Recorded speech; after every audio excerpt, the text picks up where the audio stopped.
Hello YouTube and welcome back to Fire Gaming Project. So in this video, I'm going to talk about the upcoming Staff of Homa and Elegy for the End bow rerun banner that's coming up with Hu Tao's rerun. So Hu Tao's on the screen. I just posted a video about Hu Tao's rerun banner and I discussed her and the other three characters, Thoma, Diona, and Sayu, so do check that out. I previously already did in-depth review of Hu Tao, but I just did an updated talk about it in that previous video. And I also did a previous review for Sayu as well, but I will be doing an updated one once her banner is live, and I will do a brand new review for Diona coming soon as well, so stay tuned for that. And Thoma, obviously, I've done a pre-release discussion for him in previous videos, recent ones, so do check those out, but I will do an in-depth with him coming forward as well. But this is not about that. This is about the weapons. So before we start, please make sure that you guys subscribe, hit the like button, hit the notification bell, and leave me some comments and some questions. Are you guys going to poll on the Homa and Elegy banner? Let's take a look, okay? Okay, so for Homa, I've already had it early on, and I will just tell you right now, the Homa is a very awesome weapon. I use it currently on her and on Zhongli, because both scale with HP, but with different purposes. He scales with it for his shield, and she scales with it for damage. Staff of Homa is also good for Xiao, and could be good for Raiden Shogun, as long as you can make sure that Raiden Shogun has her energy recharge issue taken care of. Meaning through her artifacts and other, basically her artifacts, her substats, and her artifact set, Emblem of Sever Fate, etc. Right? And similarly, Xiangling also has an energy recharge issue. So, but if you can get their energy recharge pretty high with substats or artifacts or artifact main stats, etc., or artifact sets, then possibly you can give them Staff of Homa, and that's okay too.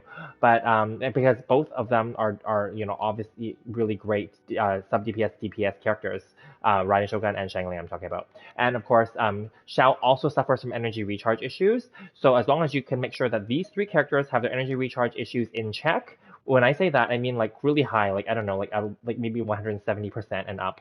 Maybe 200% is preferred, obviously, but minimum 170-ish, right? Then you can probably consider Staff of Homa for them. But Staff of Homa is the best in slot for Hu Tao, and technically, in my opinion, is the best in slot for Zhongli. It actually beats his Vortex Vanquisher, which has not been rerun yet, but that's okay. I don't have it. I don't care. So yeah. I've already talked about Hu Tao and her other potential weapons, so we're not going to focus on that. So I recommend pulling on this banner if you're okay getting either the Staff of Homa or the Elegy for the End. Now, individually, the passive is obviously HP based, and the attack is also based off of HP, etc. So it's really amazing, especially because Hu Tao's character is based off of that, and also again, Zhongli also scales off HP. Now, the Elegy for the End, I do not have that weapon. I didn't pull on it on the original, and that one is technically, as we know, is Venti's best in slot weapon after they created that specifically for him. But prior to that, his best 4-star weapon is what he has right now, the Stringless. Okay, and I'm fine with it, and that was my decision back then when I decided not to pull for the Elegy for the End for him, because the Elegy for the End is very specific for him. However, it can also be really good for other characters that care for Elemental Mastery as the main stat, substat. And also passive, etc. So that could be, for example, official if you use an EM build on her. It could also be okay for maybe a Sarah if you're going to do that for her as well. I wouldn't recommend the Elegy for most other, I don't know, I wouldn't recommend the Elegy for DPS characters such as Child or Yoimiya. I don't even know if it's good on Aloy, to be very honest with you, because Aloy, I just feel that she's weak overall, and I don't think that you would want to give her a 5-star bow anyway. I don't know if it's necessary, quite honestly. So of the 5-star characters, of course we're going to skip Amber because most people don't use her anyway. And again, Diona is very support. She's basically a sacrificial bow girl, so I don't think you even need to consider that, right? Fischl, again, could be okay with the Elegy. And sure, definitely Venti will do fine with it, of course, right? But he's also fine with a Stringless. So the thing is that the Elegy didn't come out right away, whereas Venti had a rerun, but so the Elegy came out during his rerun. But Venti came out early on, obviously he's the first limited banner, and people have built him the way that they built him already. And then, midway through they announced the Elegy. So then not everyone jumps ship to like, replace their weapon for him. But it's up to you. If you guys really love him, then sure, do that. I don't even use my Venti anymore. I got him on the rerun. I missed the first banner. So I didn't even bother like pulling on it because to me it was too niche of a weapon that was, in my opinion, really just for Venti. Again, you can make it work on other characters, but I don't think it's necessary. But it's nice to know that they're trying to put two really good weapons on the weapon banner to attract sales, of course, right? So up to you guys. I personally will be, and I can just say this now, I will be skipping on this weapon banner because I already have him on stringless and I don't even use him anymore at all. Maybe sometimes in the abyss maybe. And for my Hu Tao, I already have her Staff of Homa and I'm fine with her at R1 for the Staff of Homa. And I already got one for Zhongli, so I'm happy with him on that too. So there's really no purpose for me to pull on this banner. But I will now talk about the 4-star weapons, okay? So I've already done a pre-release analysis of both the Wavebreaker's Fin and the Mouun's Mouun, so do check those out.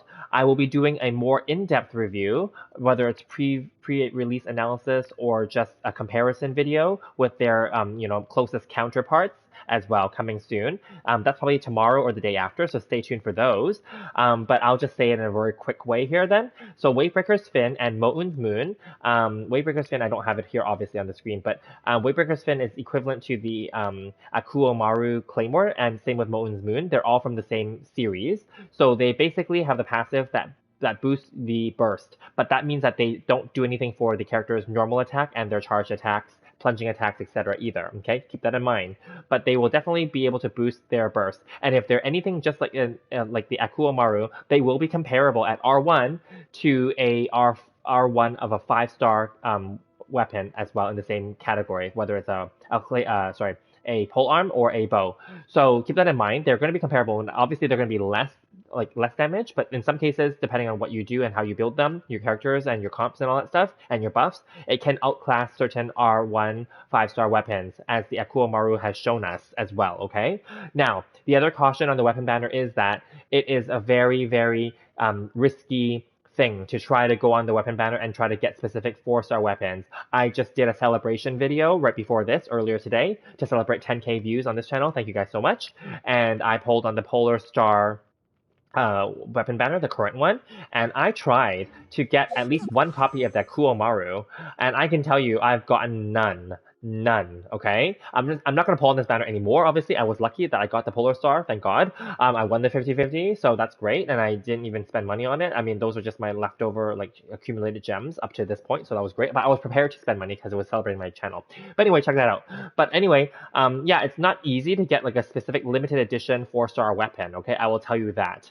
So, I will quickly pull up the Akuomaru just so everyone can see what I'm talking about. So, yeah, so Wavebreaker's Fin and Mouun's Mouun will have the same passive as you see on the screen here. It'll be basically to buff the burst, okay? Again, that means that their normal attack, charge attack, plunging attack, and under E skill actually are not going to be buffed. Okay, but regardless, this Akuomaru, as many people have tested, the people that were lucky enough to get one or were to try to get one, they were testing it and they even said that it's comparable to, I'm just going to quickly do this as an aside, comparable to 5-star Claymores that are at R1, and in some cases beat them in terms of certain damage scenarios, okay? So, but of other cases, they're a little bit lower. And I previously talked about the Akuomaru as well, and I compared it to the Luxurious Sea Lord. I did talk about that, so do check out that video, because this one was free and we got it to R5, and honestly, this is not far off from that one. This one also buffs your elemental burst. Now, Akuomaru, many people will say is stronger than the Luxurious Sea Lord. Yeah, but at the same time, the Luxurious Sea Lord is free from the 2.1 event. So keep that in mind. So for those of you who have been around since at least 2.1 and got this, then I don't think that you need to go for the Akuomaru, which is on the current banner. And therefore, I'm going to use this same analogy moving forward to the Staff of Homa and Elegy for the end banner for the Mouun's Mouun and the Wavebreaker's Fin. I will again talk about those in more in-depth. But I already did a pre-release analysis of those, so I don't think that you need to pull on this banner for those. But I will say this is a pretty good banner to pull if you're going for the Staff of Homa and the Elegy for the end, and you end up getting those two, either of those two or both, then congratulations. Yeah. Okay, moving along. So since we're on the Claymore section, we'll talk about the Claymore. So Rain Slasher, this is a very niche weapon. Some people say it's good on Diluc and also on Beidou and also on Sayu. I would just say that this is a very niche weapon, is all I'm going to say. It could be good on Beidou, but there are better options for her. I put her on a Sacrificial Greatsword because my Beidou, at least, or all Beidous, suffer from energy recharge issues. She previously was using the Blackcliff Slasher, and that was good on her too, but she suffers from energy recharge issues. So I don't really want to rebuild her artifacts now, so I don't really care. But yeah, like Rain Slasher would be good on Beidou. Rain Slasher, because it's Hydro and Electro only, it has the elemental mastery aspect to it, but it's not going to be specifically good for either Sayu or Diluc. But I know some people have done this and streamed videos, gameplays using Rain Slasher on them, and it can be quite good if you build it right and use them right. But I'm not going to recommend going for it. Okay, so moving along quickly to the Catalyst side. Where am I? Oh, let's go to the sword side since we're here. So the Sacrificial Greatsword is basically the best in slot for Xingqiu. Okay, and so this sword is actually really good, and it had appeared many times on many banners already. So obviously, if you're trying to get it, then hopefully you do get it on this banner. And again, this is a good banner to pull because then at least you have a chance to get this if you're trying to get this.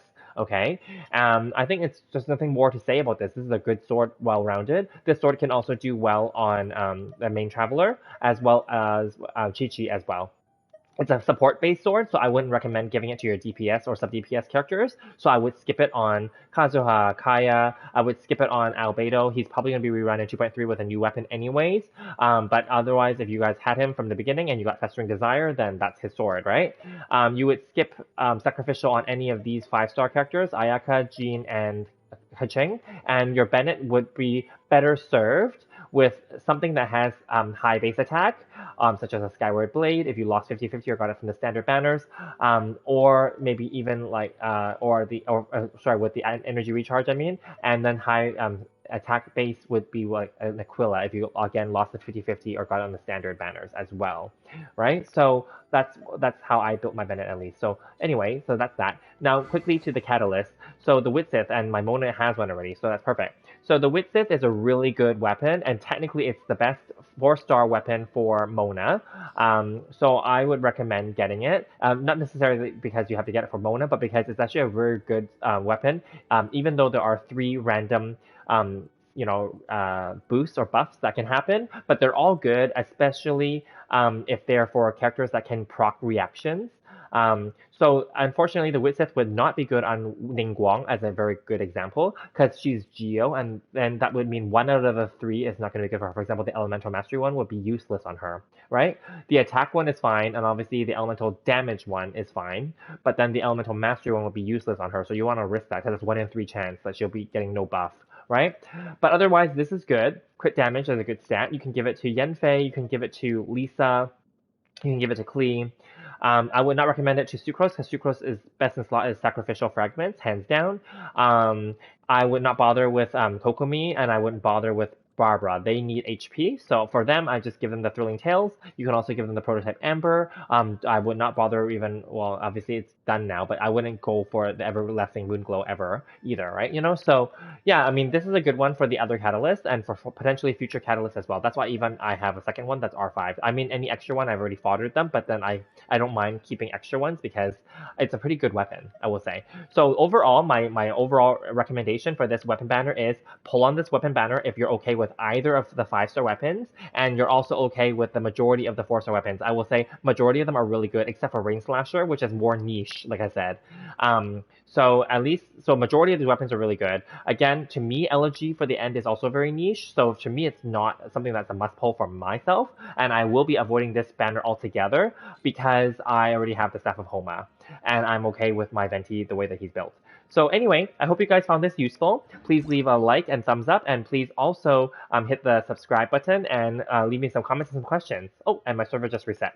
So anyways, I'll see you guys in the next one, and please do check out my other videos and stay tuned for more from my channel for more in-depth analysis of those 2 new weapons as well.